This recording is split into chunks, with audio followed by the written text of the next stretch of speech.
Kandahar year field کی oil dump sites پر پاک فوج کے موثر حملوں کی ویڈیو جاری۔ سیکیورٹی ذرائع کے مطابق Kandahar airfield oil storage sites کو موثر انداز میں نشانہ بناتے ہوئے تباہ کیا گیا۔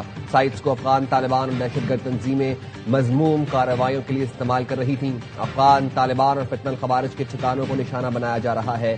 آپریشن غضب للحق کے تحت کارروائیاں اہداف کے حصول تک جاری رہیں گی۔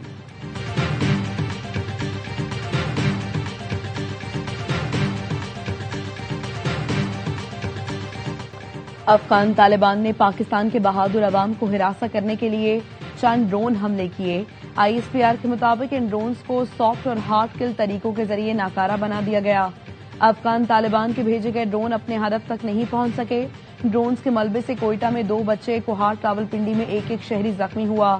صدر آصف زرداری کی افغان طالبان کے ڈرون حملوں کی مذمت، کہا دہشت اور طاقت کے زور پر قائم ناجائز افغان حکومت اپنے وعدے سے مکر رہی ہے۔ افغان حکومت نے اسلامی دنیا کی بڑی فوجی طاقت کو اشتعال دلانے کی جسارت کی۔ افغان طالبان حکومت نے سرخ لکیر عبور کر کے اپنے اوپر سنگین نتائج مسلط کر دیے۔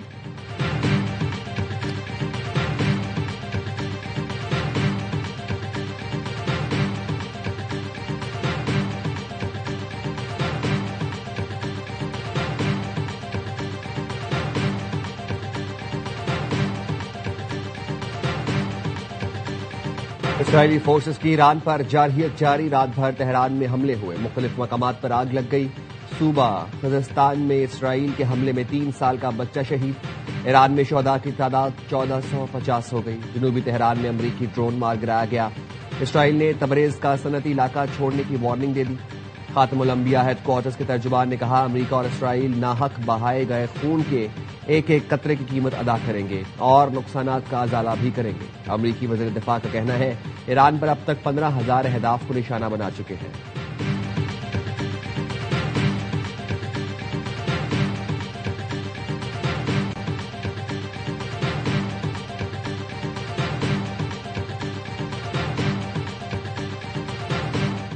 پاسداران انقلاب نے آپریشن وعدہ صادق 4 کے تحت حملوں کی 48ویں لہر کا آغاز کر دیا۔ تل ابیب کو میزائلوں اور ڈرون سے نشانہ بنایا۔ تل ابیب میں 20 دھماکے سنے گئے، متعدد مقامات پر آگ لگ گئی۔ خوف زدہ اسرائیلی شہری سڑکوں پر نکل آئے، جان بچانے کے لیے ادھر ادھر بھاگتے رہے۔ وادی گولان، گالیلی اور حیفا میں موجود اسرائیلی اہداف کو بھی نشانہ بنایا گیا۔ ایران کا بغداد میں امریکی سفارت خانے پر میزائل حملہ، عراقی حکام کا کہنا ہے میزائل حملے میں ہیلی پیڈ کو نقصان پہنچا۔ الجزیرہ کے مطابق میزائل حملے کے بعد امریکی سفارت خانے سے دھوئیں کے بادل اٹھتے رہے۔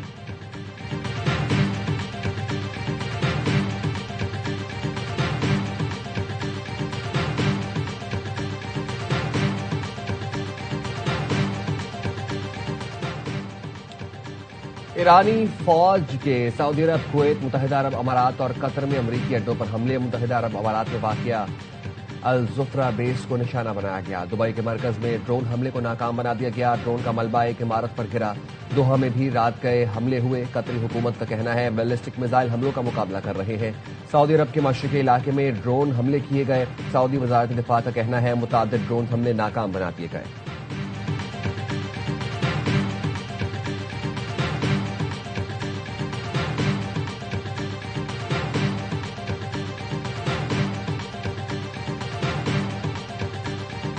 They might be a little different, I guess, different countries than we are. I can't judge that. I mean, I have my own idea, but what good is it? It'll be as long as it's necessary. They've been decimated. The whole thing is collapsing. Iran کے خلاف جنگ میں ہمارے اور اسرائیلی وزیر اعظم کے اہداف ممکنہ طور پر مختلف ہو سکتے ہیں۔ امریکی صدر ٹرمپ کا کہنا ہے ایران کے خلاف کارروائی اس وقت تک جاری رہے گی جب تک ضروری ہو۔ دشمن کو سخت نقصان پہنچایا گیا ہے۔ ایران کے لیے عقل مندی ہوگی ہتھیار ڈال دے۔ ایران کے پاس جو کچھ بچا ہے وہ زیادہ نہیں، اسی لیے بچا لے۔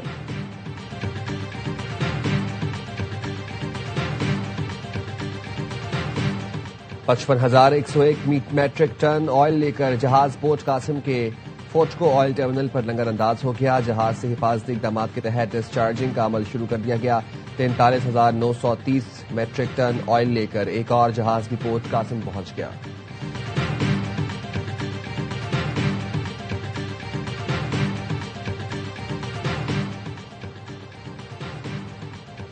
سندھ کے سینئر وزیر شرجیل میمن کا کسٹمز کی جانب سے سندھ حکومت کی گاڑی ضبط کرنے پر شدید رد عمل. ایکس پر گاڑی کی دستاویزات شیئر کرتے ہوئے لکھا، گاڑی انفارمیشن ڈپارٹمنٹ کی ملکیت ہے جو تمام دستاویزات دکھانے کے باوجود تحویل میں لی گئی.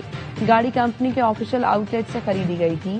اس طرح کی نااہلی اور رویے کو برداشت نہیں کیا جا سکتا. پاکستان کسٹمز فوری طور پر گاڑی واپس کر کے تحریری معافی مانگے.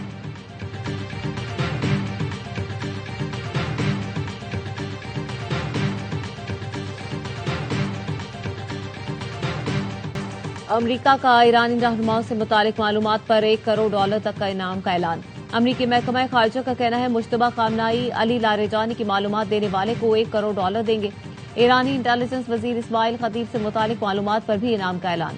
ایرانی سپریم نیشنل سیکورٹی کونسل کے سیکرٹری علی لاریجانی کہتے ہیں ہمارے لیڈر عوام کے درمیان رہے. صدر پزشکیان سمیت کئی حکام تہران ریلی میں عوامی سطح پر موجود تھے. آپ کے رہنما ایپسٹین کے جزیرے پر.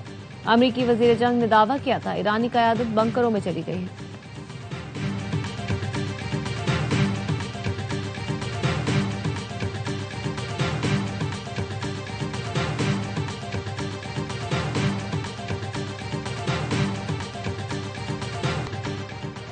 حزب اللہ کے شمالی اسرائیل میں اسرائیلی فوج کے ٹھکانوں پر راکٹ اور توپ خانے سے حملے.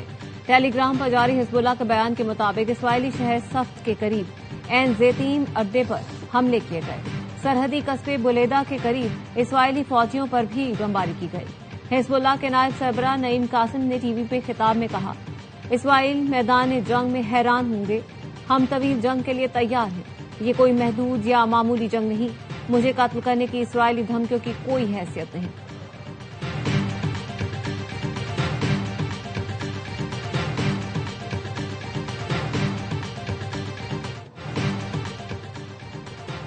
یورپی رہنماؤں نے روسی تیل کی برآمدات پر عائد پابندیوں میں نرمی کے امریکی فیصلے کی مخالفت کر دی. صدر یورپی کونسل نے امریکی فیصلے کو انتہائی تشویشناک قرار دیا. کہا فیصلے سے یورپ کی سلامتی متاثر ہوتی ہے. ایکس پر لکھا پابندیوں میں نرمی سے یوکرین کے خلاف جنگ لڑنے کے لیے روسی وسائل میں اضافہ ہوگا. یوکرینی صدر زیلنسکی نے کہا اس اقدام سے روس کو $10 ارب کا فائدہ ہوگا. فرانسیسی صدر کا کہنا ہے آبنائے ہرمز کی بندش کسی صورت پابندیاں ہٹانے کا جواز نہیں بنتی. کینیڈین وزیر اعظم مارک کارنی نے کہا روس پر پابندیاں برقرار رہنی چاہیے.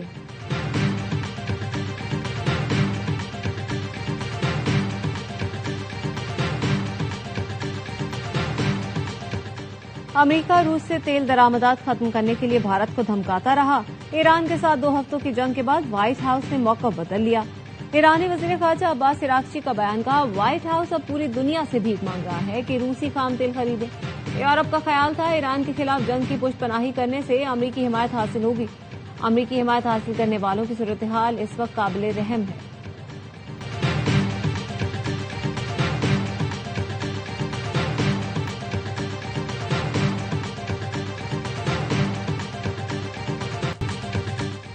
سیٹ بیک کے بعد شاندار کم بیک. گرین شرٹس نے دوسرے ون ڈے میں بنگلہ دیش کو آؤٹ کلاس کر کے سیریز برابر کر دی. ڈکورتھ لوئس کے تحت 128 رن سے کامیاب. ڈھاکہ میں خراب موسم کی وجہ سے میزبان ٹیم کو 32 اوور میں 243 رنز کا ہدف ملا. بنگال ٹائیگرز 114 پر ڈھیر ہو گئے. معاذ صداقت اور حارث رؤف کے 3 شکار. قومی ٹیم پہلے کھیل کر 48ویں اوور میں 274 رنز بنا کر آؤٹ ہوئی تھی. سلمان آغا کے 64 اور رضوان کے 44 رنز. معاذ صداقت نے 75 رنز کی برق رفتار اننگز کھیلی. سیریز کا فیصلہ کن مارکا کل کھیلا جائے گا.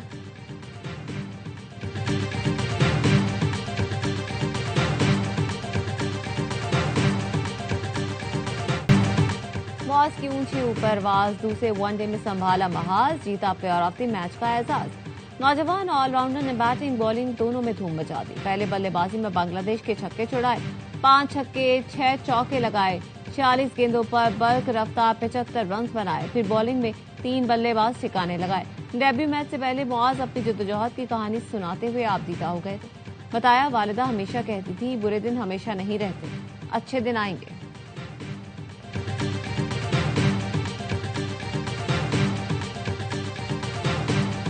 اور کراچی کے بعد پی ایس ایل 11 کی چمچماتی ٹرافی حیدرآباد پہنچ گئی. ٹرافی شاہجہان مسجد, نیاز اسٹیڈیم اور شہر کے دیگر مقامات پر لے جائی گئی. بچوں نے ٹرافی کے ساتھ تصویریں بنوائیں. پاکستان سپر لیگ کا 11واں سیزن 26 مارچ سے شروع ہوگا. امریکی وفاقی عدالت کا ٹرمپ انتظامیہ کے خلاف ایک اور فیصلہ، چیئرمین فیڈرل ریزرو جیروم پاول کے خلاف حکومتی تحقیقات مسترد کر دی، محکمہ انصاف کا سمن بھی منسوخ کر دیا۔ وفاقی جج نے کہا حکومت نے شرح سود کم کرانے کے لیے دباؤ ڈالنے کی کوشش کی، ٹرمپ انتظامیہ کے فیصلے کے خلاف اپیل دائر کرنے کا اعلان۔ بابر اعظم کو انجرڈ ہے، ایک انکوائری کرا رہے ہیں کہ یہ کیسے ہو سکتا ہے کہ فخر بھی انفٹ ہے۔ ورلڈ کپ کے دوران کھیل رہے تھے تو ان کی جو فٹنس تھی اس کو کیا دیکھا نہیں جا رہا تھا؟ جو پرفارمنس آنی چاہیے تھی ورلڈ کپ میں وہ نہیں آئی۔ اور ورلڈ کپ کے بعد بابر اور فخر انجرڈ ہو گئے، تحقیقات کروا رہے ہیں دونوں کیسے انجرڈ ہوئے، کیا یہ دونوں ورلڈ کپ میں فٹ تھے یا نہیں۔ سلیکشن کمیٹی کی لاہور میں پریس کانفرنس، عاقب جاوید نے کہا لوگ ٹی وی پر بیٹھ کر ذاتی حملے کرتے ہیں، مانتے ہیں ورلڈ کپ میں نتائج اچھے نہیں آئے۔ مائک ہیسن کو 15 کھلاڑی منتخب کرنے کا اختیار دیا تھا جو اب تبدیل کر رہے ہیں۔